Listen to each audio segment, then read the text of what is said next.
Breaking news. Ganesh మండపాల దగ్గర మైకులకు గణేష్ విగ్రహాల ఎత్తుకు సంబంధించి చలానాల విషయంలో ఏపీ హోంమంత్రి అనిత వ్యాఖ్యలపై ఇప్పుడు దుమారం చెలరేగుతోంది. గణేష్ మండపాలలో మైక్ పర్మిషన్కు విగ్రహం ఎత్తును బట్టి చలాన్లు కట్టాలి అని హోంమంత్రి అనిత ఆదేశాలు జారీ చేశారు. అనిత వ్యాఖ్యలపై బీజేపీ నేత మాధవీలత ఆగ్రహాన్ని వ్యక్తం చేశారు.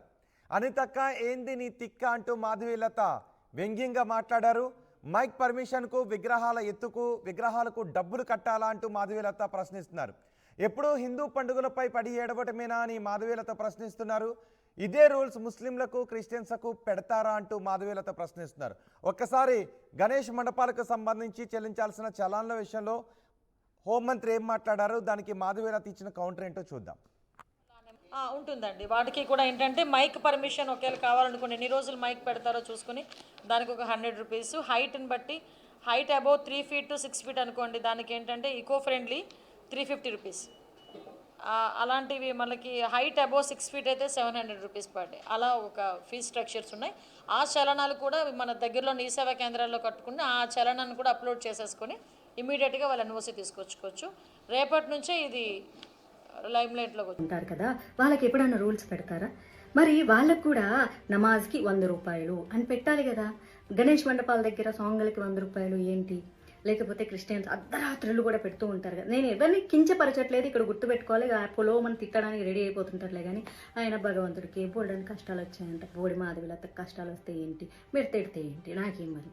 వాళ్ళకు సేమ్ రూల్స్ అప్లై చేసి మాకు కూడా సేమ్ రూల్స్ అప్లై చేయండి. మేము వేస్తాం, చిల్లర వేస్తాం. ఎట్టెట్టా అనితక్క ఏంది నీ తిక్క, అర్థం అవ్వట్లేదా? ఓసారి ఈ వీడియో చూడండి. 100, 350, 700 యాలం పాటలు పాడుకుంటున్నారు. అర్థమవుతుందా? ఇప్పుడు నేను మాట్లాడబోయే టాపిక్ అయితే చాలా మందికి కోపం తెప్పిస్తుంది. ఎస్పెషల్లీ ఏంటంటే పొలిటికల్ పార్టీ వాళ్ళకి కోపం తెప్పిస్తుంది అనమాట. అందులోనూ ఆంధ్రప్రదేశ్లో ఉన్నటువంటి పొలిటికల్ పార్టీ ఇప్పుడు మన హోమ్ మినిస్టర్ గారు అనిత గారు మాట్లాడారనమాట. వెరీ అన్ఫార్చునేట్ ఏంటంటే ఈ అలయన్స్ ప్రభుత్వంలో మా పార్టీ కూడా ఉంది, బీజేపీ. అయినా సరే నేను తప్పు అని ఖండించి తీరతాను. ఎందుకంటే నాకు పార్టీ కంటే ముందు దేశం, ధర్మం, అందులోనూ నా హిందూ ధర్మం. నా తెలియగలుగుతాను, ప్రతి వాళ్ళకి హిందూ పండుగల మీద పడి ఏడవడమే తప్ప ఇంకా వేరే పని లేదా? ఏమ్మా అనిత గారు, ఏంటమ్మా పాటలు గణేష్ మండపాలలో పెడితే 100 రూపాయల, అడుగుకి 350 రూపాయల ఎకో ఫ్రెండ్లీ గణేషకి? ఓ పని చేయండి. మామూలుగా మనకి చాలా మంది చనిపోతూ ఉంటారు రోజుకి, వాళ్ళ మీద అంతో కొంత చిల్లర చల్లుతూ ఉంటారు. సో మీరు చెప్పండి, ఇది కొంచెం చిల్లర కాదు, ఇట్లా ఇంత 1 కిలోమీటర్కి అయితే 100 రూపాయలు చల్లండి, ఇట్లా 2-3 కిలోమీటర్లు అయితే 350 రూపాయలు చల్లండి, మేము ఏరుకుంటాం, వచ్చి మా స్టాఫ్ని పంపిస్తామని పెట్టండి. చాలా బాగుంటుంది. మనకి ఏదన్నా కష్టం వస్తే భగవంతుడు చూసుకుంటాడంట. ఆ భగవంతుడికే ఈరోజు కష్టం పెడుతున్నారు మీరు. ఏం ప్రతి ఒక్కళ్ళకి హిందూ పండుగలు వస్తే చాలు, అసలు మీకు ఎందుకు ఇంత కడుపుమంటాం? అసలు మాకు నిజంగా అర్థం కాదు.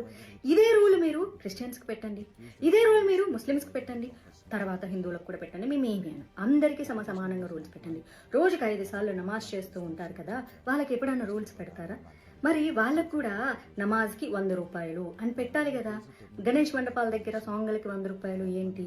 లేకపోతే క్రిస్టియన్స్ అర్ధరాత్రులు కూడా పెడుతూ ఉంటారు కదా. నేను ఎవరిని కించపరచట్లేదు, ఇక్కడ గుర్తుపెట్టుకోవాలి. పొలో మనం తిట్టడానికి రెడీ అయిపోతుంటారులే కానీ ఆయన భగవంతుడికి బోల్డని కష్టాలు వచ్చాయంట. బోడి మాధవిలత కష్టాలు వస్తే ఏంటి, మీరు తిడితే ఏంటి, నాకేం మరి. వాళ్ళకు సేమ్ రూల్స్ అప్లై చేసి మాకు కూడా సేమ్ రూల్స్ అప్లై చేయండి. మేము వేస్తాం, చిల్లర వేస్తాం.